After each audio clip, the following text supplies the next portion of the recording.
ముఖ్యమంత్రి బట్టి విక్రమార్క, రాష్ట్ర మంత్రులు దుద్దిల శ్రీధర్ బాబు, ఉత్తమ్ కుమార్ రెడ్డి, సీతక్క, పొన్నం ప్రభాకర్ సోమవారం మంచిర్యాలకు వస్తున్నట్లు ఎమ్మెల్యే కొక్కిరాల ప్రేమ్ సాగర్ రావు తెలిపారు. ఆదివారం తన నివాస గృహంలో ఏర్పాటు చేసిన మీడియా సమావేశంలో ఎమ్మెల్యే మాట్లాడారు. అంబేద్కర్ జయంతి సందర్భంగా ఐబీ చౌరస్తాలో నూతనంగా ఏర్పాటు చేసిన అంబేద్కర్ విగ్రహాన్ని ఆవిష్కరిస్తారని చెప్పారు. అలాగే రాళ్లవాగు పక్కన కరకట్ట నిర్మాణంకు శంకుస్థాపనతో పాటు పలు పథకాలకు శ్రీకారం చుడతారని తెలిపారు. మాతా శిశు ఆసుపత్రి నిర్మాణం పనులను పరిశీలిస్తారని చెప్పారు. అక్కడి నుంచి ఓపెన్ టాప్ జీప్లో water tank, Jagadamba centre, main road, Archana చౌరస్తా మీదుగా బహిరంగ సభ స్థలం వరకు ర్యాలీ కొనసాగుతుందని అన్నారు. సభలో కొత్త పథకాలను మంత్రులు ప్రకటించే అవకాశాలున్నాయని తెలిపారు. మండుటెండలో 40,000 మంది అభిమానులు సభకు హాజరవుతారని తెలిపారు. క్రమశిక్షణ కార్యకర్తలు పార్టీకి బలమన్నారు. 85% మంది రైతులకు రుణమాఫీ జరిగిందని, సన్నబియ్యంకు బోనస్, ఉచిత బస్సు ప్రయాణం, ఉచితంగా 200 యూనిట్ల విద్యుత్, ఉచితంగా బియ్యం పంపిణీతో ప్రజలు ఆర్థిక ప్రయోజనం చేకూర్చామన్నారు. గత టీఆర్ఎస్ ప్రభుత్వం విచ్చలవిడిగా బియ్యం పంపిణీతో ప్రజలకు ఆర్థిక ప్రయోజనం చేకూర్చామన్నారు. గత టీఆర్ఎస్ ప్రభుత్వం విచ్చలవిడిగా అప్పులు చేయడం వల్ల ప్రస్తుత ప్రభుత్వం ఆర్థికంగా సతమతమవుతుందన్నారు. డంపియార్డు సమస్యకు పరిష్కారం లభిస్తుందని భరోసా ఇచ్చారు. వేంపల్లిలో ఇండస్ట్రియల్ పార్కు కోసం బలవంతంగా భూములు లాక్కోవడం లేదని వివరించారు. మహాప్రస్థానం మంగళవారం నుంచి వినియోగంలోకి వస్తుందని, నిరుపేదలకు ఉచితంగా అంత్యక్రియలు జరిగేందుకు వెసులుబాటు ఇస్తున్నామని తెలిపారు. అక్కడే డెత్ సర్టిఫికేట్ ఇస్తారని అన్నారు. తాను చేసే అభివృద్ధి పథకాలను వక్రీకరిస్తే సహించేది లేదని హెచ్చరించారు. ఈ సమావేశంలో డీసీసీ అధ్యక్షురాలు కొక్కిరాల సురేఖ, ఇతర నేతలు పాల్గొన్నారు. 1000 రూపాయలు ఆల్మోస్ట్ 900 నుంచి 1000 రూపాయలు సేవ్ అవుతుంది. అంటే అదొక 1500-1200, ఇది ఒక 1000, 2200 ప్రతి నెల ప్రతి కుటుంబానికి వస్తుంది. ఇది కాకుండా మహిళల బస్సు, సరే కొందరు పురుషులు కొందరు ఒప్పుకోరు కావచ్చు, కానీ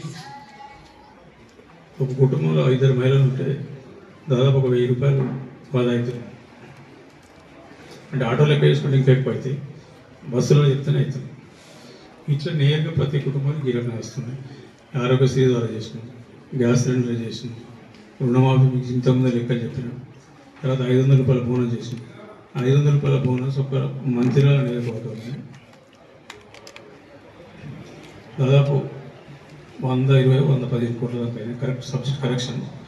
లాస్ట్ మిగిలింది 16 కోట్లు నేను రిలీజ్ చేసాము. వాళ్ళు ధర్నా పోతుంటే ఒకటే మాట చెప్పారు.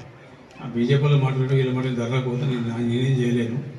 కానీ ఒకసారి ధర్నాకు పోతే ఆ ఫోటోలు వస్తే అక్కడ మొత్తం సిస్టమ్ బ్లాక్ లిస్ట్లో వాడతారు. చెప్పిన అదే జరుగుతుంది, మళ్ళీ ఇబ్బంది పడుతుంటే రైతులు కూడా సహకరించి ధర్నాకి ఎవరు పోలేదు.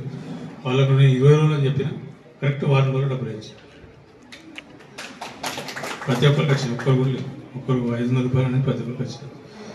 దాని ద్వారా మన నియోజకవర్గంలో దాదాపు ఒక 20,000 మంది రైతులకు ఎకరానికి తక్కువ 12,500 ఎకరం. మంచిగా వచ్చిన వాళ్ళకు 15,000 వరకు వచ్చింది. దీంతో ఏంటంటే కౌలు రైతులు కూడా సంతోషంగా. ఈ రైతులకైతే మా వాళ్ళు ఏదో దానకరులకు ఏదో ఇచ్చేసారు. ఇక మిగిలింది మిగతా పథకాల గురించి, రేషన్ కార్డులు కానీ ఇల్లు కానీ ఈ ప్రక్రియ నడుస్తుంది. ఎక్కడ ఒక్కటి కూడా ఇంకోవట్లేదు, ఇంకోవట్లేదు. కాకపోతే ప్రతిదానికి ఒక సమయం ప్రకారం చేసుకుంటూ పోతాం. మా గవర్నమెంట్ వచ్చి 15 ఏళ్ళు, 15 మాసాలు మాత్రం.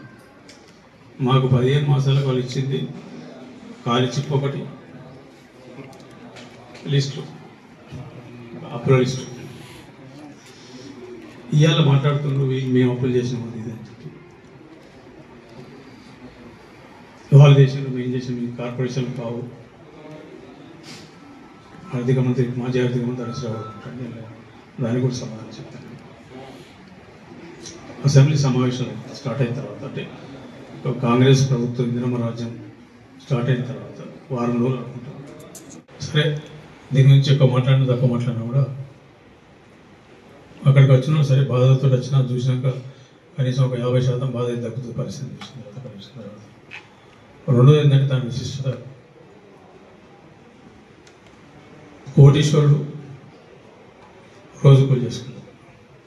వాళ్ళిద్దరిని పక్కపక్కే, అంటే బీదవాడు కూడా ధైర్యంగా నేను కూడా నాకు కూడా అంతిమయాత్రకి మంచిగా జరుగుతుందని ఒక తృప్తి, ఒక నమ్మకం, ఒక ధైర్యం. దీని విశిష్టత అది. సరిగ్గా మిగతా టోటల్ గ్రీన్ ఇవన్నీ రేపు Limca book of world records వరకు వస్తుంది ఇన్స్పెక్షన్కు. అది ఆర్ఆర్ మహాదేవుడు ఆశీర్వదించి అది కూడా వచ్చింది అనుకోండి, ఇంటర్నేషనల్ కూడా వస్తుంది. 90% వస్తారనుకుంటాం. దానికి ఏదైతే ఈ సొసైటీ ద్వారా టీం ఏర్పడేసినాం, అసలు నేను కూడా అనుకోలేదు. వాళ్ళు ఒక్కరికంటే ఒకరు బాగా పనిచేస్తుంది, టోటల్ డివోట్ పనిచేస్తుంది. మనిషి జీవితానికి సంబంధించిన మటుకు 2 కార్యక్రమాలని తప్పను. ఒకటి పుట్టుక, రెండోది చావు. సో పుట్టుకకు సంబంధించిన సూపర్ స్పెషల్ హాస్పిటల్ కడుతున్నాం. ఉత్తర తెలంగాణ తలమానికం, అది హైదరాబాద్ తర్వాత. రెండోది చావుకు సంబంధించిన మటుకు గడిచిన సరే నేను వాళ్ళ తప్పులు నేను మాట్లాడదలుచుకోండి. 50-60 సంవత్సరాల నుంచి మంచిర్యాలకు ఏదైతే ఉందో ఆ కార్యక్రమం కూడా అందరి సహకారంతో చేస్తానుకున్నా. ఇంత పెద్దగా అయితే నేను కూడా అనుకోలేదు, బట్ అనుకున్న దానికంటే చాలా పెద్దగా అయింది, చాలా మంచిగా కూడా అయింది. ఒక ఆహ్లాదకరమైన వాతావరణంలో కార్యక్రమం అంటే బీద వాళ్ళకి ఏదైతే ఇబ్బంది ఉందో, ప్రత్యేకంగా కరోనా తర్వాత ఈ టెనెంట్స్ ఎవరైతే కిరాయిలు అసలు బాగా ఇబ్బంది అయితే వాళ్ళు అక్కడ శవం రానిత్తలేరు, పెట్టనిత్తలేరు, రోడ్డు మీద పెట్టే